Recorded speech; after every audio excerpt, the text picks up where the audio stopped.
Hello friends, welcome to our official channel the Goal Achiever. मैं राम कुमार खान आप लोगों का स्वागत करता हूं हमारी यूट्यूब के official channel the Goal achiever में। एफसीआई के प्री के एग्जाम्स बहुत सारे स्टूडेंट्स को हो चुके हैं और जिन लोगों का बचा हुआ है उनका कल लास्ट एग्जाम यानी कि कल एग्जाम्स क्लियर हो जाएगा। 29 ऑफ जैन को एग्जाम्स के डेट जरूर दिए गए हैं नोटिफिकेशन में, लेकिन मैक्सिमम लोगों का एग्जाम कल ही खत्म हो जाएगा।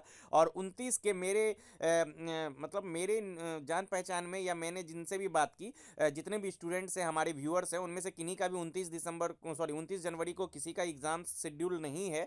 तो मैं ये मान के चल रहा हूँ कि 21 जनवरी को लास्ट एग्ज़ाम एफसीआई के AG3 पोस्ट के लिए जो एग्ज़ाम्स हैं वो कल लास्ट होगा। जिनका भी बचा हुआ एग्ज़ाम्स है वो उनका कल संपन्न हो जाएगा। तो एफसीआई के जो मेंस के जो सिलेबस है उसके रिगार्डिंग काफ़ी बच्चों के दिमाग में थोड़ा सा कन्फ्यूज़न है। तो आज हम लोग उस पर डिस्कस कर लेते हैं। असिस्टेंट ग्रेड 3 के एफसीआई मेंस के सिलेबस क्या क्या रहेंगे और एग्ज़ाम्स पैटर्न क्या रहेगा, आपको क्या कौन कौन से चीज़ को फॉलो करना है, हर एक पोस्ट के लिए हम लोग बात करेंगे। तो सबसे पहले मैं कुछ आपको ओवरऑल मैं बता दूं पोस्ट के बारे में। तो यहाँ पे डिफरेंट पोस्ट के लिए वैकेंसीज आई थी। जूनियर इंजीनियर सिविल इंजीनियरिंग के लिए जो भी बच्चों ने अप्लाई किया है वो उनको एग्ज़ाम्स जो है पेपर 1 और पेपर 2, फेज़ 2 की मैं बात कर रहा हूँ यानी कि मेंस की। आपको पेपर 1 और पेपर 2 इसमें आपको देना पड़ेगा।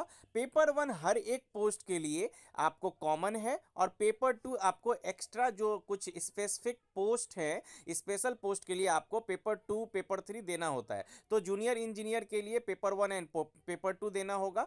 और इलेक्ट्रिकल मैकेनिकल इंजीनियरिंग जिनका पोस्ट कोड बी है उनको भी पेपर 1 और पेपर 2 देना है।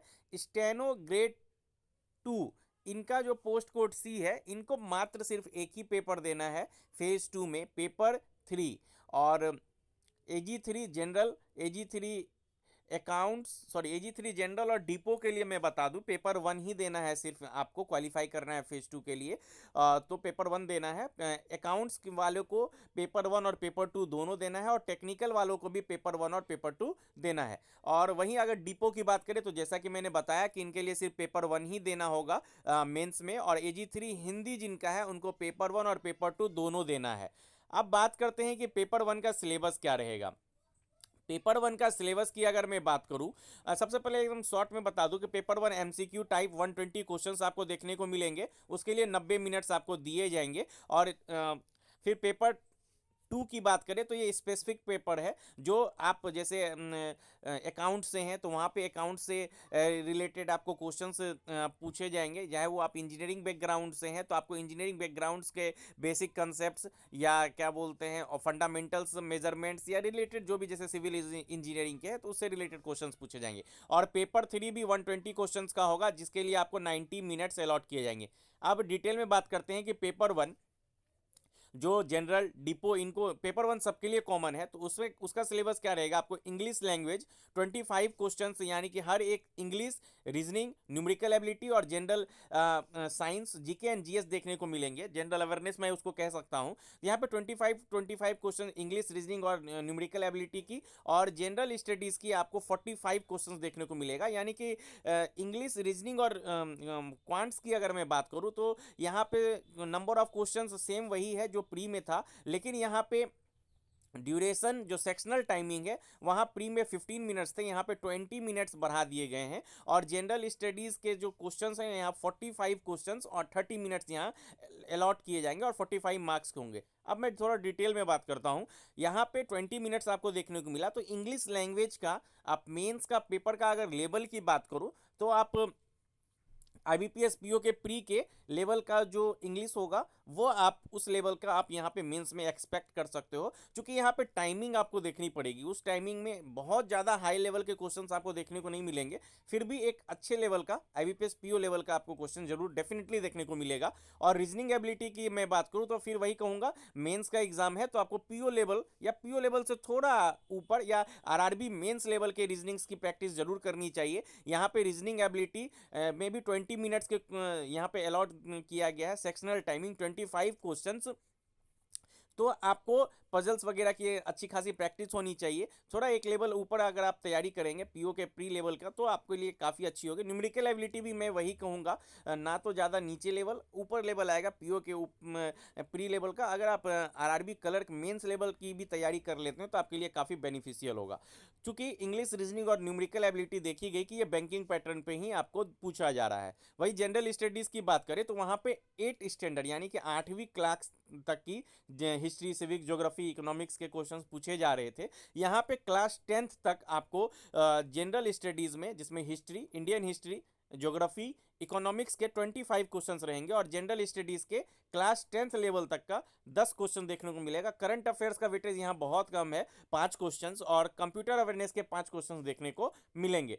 तो इंडियन हिस्ट्री में आपने देखा, आपने जब भी प्री के एग्जाम्स दिए होंगे तो आपने पैटर्न को गौर करोगे तो क्या देखने को मिला, स्टैटिक जीके काफ़ी क्वेश्चंस पूछे गए, चाहे ऑर्गेनाइजेशन से रिलेटेड, कोई भी ऑर्गेनाइजेशन से रिलेटेड पूछ दिया गया कि इसकी स्थापना कब की गई थी, और रिवर से रिलेटेड मतलब कौन सा शहर किस रिवर के नज़दीक बसा हुआ, उस तरह के क्वेश्चन से पूछे गए। टेम्पल से क्वेश्चन पूछे गए और डायनेस्टी के क्वेश्चंस आपको काफ़ी देखने को मिले, मिडाइवल हिस्ट्री के क्वेश्चंस पूछे गए। तो इस सब चीज़ को आपको थोड़ा सा नोट डाउन करके आपको इस सब की तैयारी करनी है। और करंट अफेयर्स भी रिसेंट के 1-2 मंथ से आपको पूछे गए थे। जो भी एग्जाम डेट था आपका उससे पिछले मंथ का या उससे एक पिछले 1-2 मंथ पीछे का आपका क्वेश्चंस देखने को मिला। तो आपको ज्योग्राफी, स्टैटिक पार्ट आपको काफ़ी इंपॉर्टेंट है। स्टैटिक पार्ट काफ़ी क्वेश्चंस पूछे गए हैं, नेशनल पार्क से पूछे गए हैं कि नेशनल पार्क कहाँ है, और फिर क्या बोलते हैं कैपिटल्स, स्टेट्स एंड कैपिटल्स पूछे गए हैं, बहुत सारा गवर्नर्स वगैरह पूछा गया है, और क्या बोलते हैं ऑर्गेनाइजेशन से रिलेटेड आपके क्वेश्चंस देखने को मिले, और कौन कौन सा समिट वगैरह जो भी रिसेंट में हो रही है उससे रिलेटेड क्वेश्चंस देखने को मिले।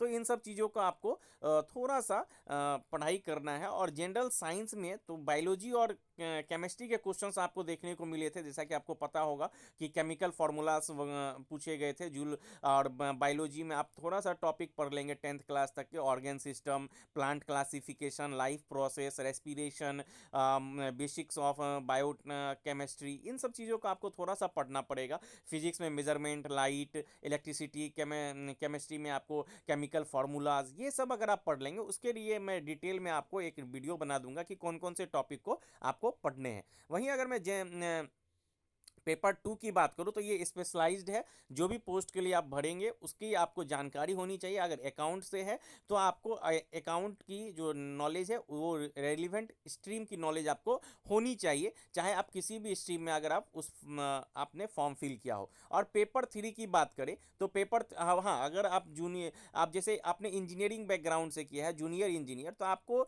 बेसिक कंसेप्ट आने चाहिए, चाहे वो वोल्टेज हो, पावर हो, एनर्जी यूनिट्स की हो, सर्किट लॉ के हो, फंडामेंटल्स, एसी फंडामेंटल्स हो, मेजरमेंट हो, मेजरिंग इंस्ट्रूमेंट हो, इलेक्ट्रिकल मशीन्स हो, यानी कि आपने जो पढ़ा है उससे स्पेशलाइज्ड क्वेश्चन आपको देखने को मिलेंगे, चाहे वो अकाउंट्स के हो, चाहे हिंदी हो, चाहे आपने टेक्निकल पोस्ट को फिल किया हो। वहीं अगर पेपर 3 की बात करें तो पेपर 3 जो है आपका यहाँ पे स्टेनो के लिए है। जो general English 30 question 30 marks 25 minute दिए जाएंगे। General awareness 30 question 30 marks 20 minute, bilingual, आप इंग्लिश और हिंदी दोनों में देख सकते हैं। जनरल इंटेलिजेंस यहाँ पे 30 क्वेश्चन 30 मार्क्स 25 मिनट दिए जाएंगे और कंप्यूटर अवेयरनेस के क्वेश्चन पूछे जाएंगे।